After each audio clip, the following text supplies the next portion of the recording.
EX30 is a different kind of Volvo, a small posh EV for a new era and a model that will bring enormous conquest sales for the brand.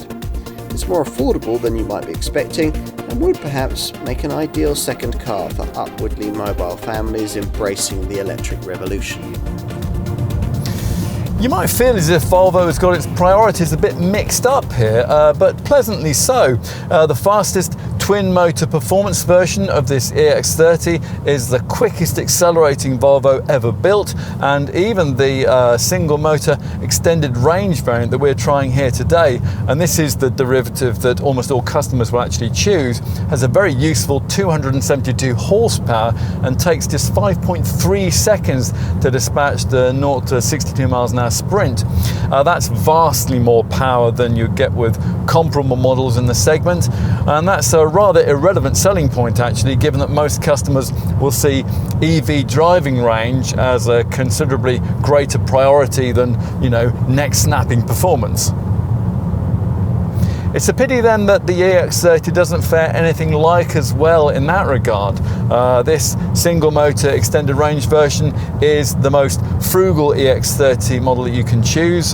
This has a best possible EV range of 296 miles, some way short of the 347 mile figure you'd get in, say, a rival 77 kilowatt hour Volkswagen ID.3 Pro S. If your budget will only stretch to the smaller battery 51 kilowatt hour single motor version of this car though, your range capability will be restricted to a rather feeble best of 209 miles. Under the skin lies the most compact version of the Geely Group's SEA Scalable Experience Architecture platform, and that's been engineered here to produce a well-judged standard of ride. Body roll is well resisted too. That might have made for an engaging confection if it weren't for the fact that the steering here is rather lifeless. That's a pity too, because the top twin motor performance flagship variant that we mentioned earlier on might have offered the basis for a really exciting EV hot hatch.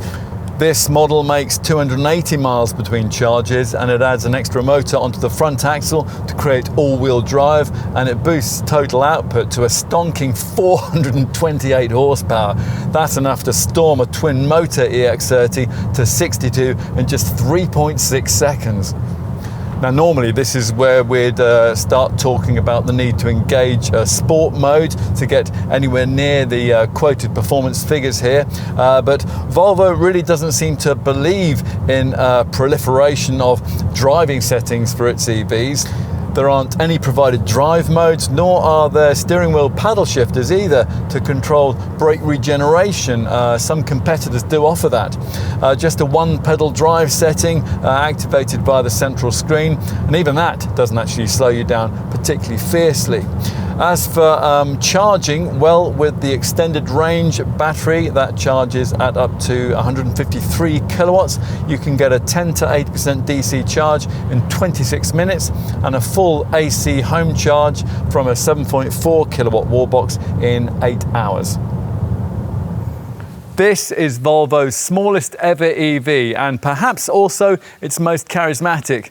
Design chief T. John Mayer says the front end was inspired by Star Wars Stormtrooper helmet design. There is certainly a family resemblance to the brand's larger EX90 SUV with a closed-off grille and the marque's usual Thor's hammer headlights.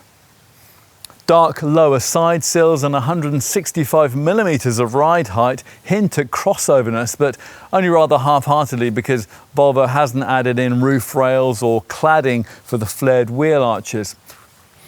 At the front, the low twin-creased bonnet flows into a simple, uncluttered, blanked-off nose section that firmly identifies this as an EV and helps with the relatively slippery 0.28 CD drag factor. The rear reveals a fresh take on the brand's usual high-level taillight signature. It's been designed in two flush-fitting sections, one in either corner of the tailgate and the other on the outer edges of the narrow tailgate glass panel, which is set off by a subtle roof spoiler and a dinky little rear wiper. Time to take a look inside.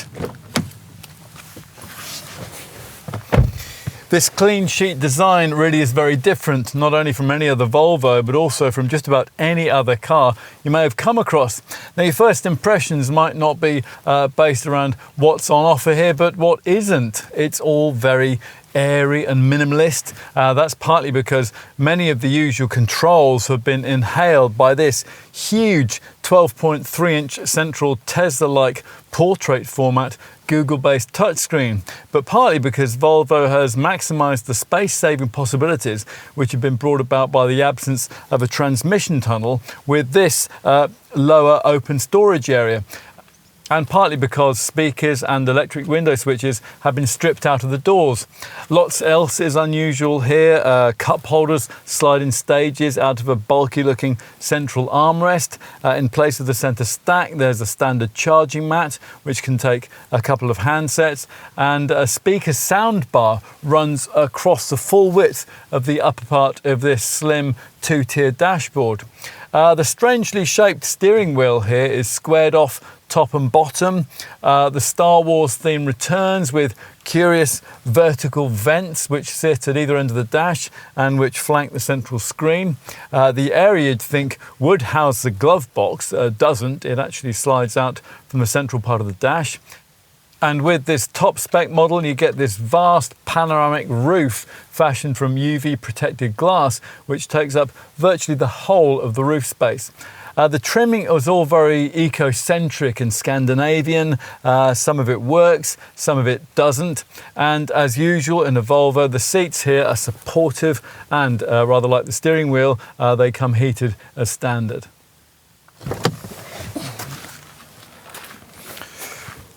Time to take a seat in the rear. Now, you wouldn't usually expect a car of this size to offer very much room in the back, but the SEA bespoke EV platform might well help out in that regard. To some extent it does. In terms of leg and knee room, it's not generous, but it's certainly not Super Mini-like. A less welcome byproduct of the EV platform lies with the height of this floor. It forces passengers to sit with their knees higher than their hips.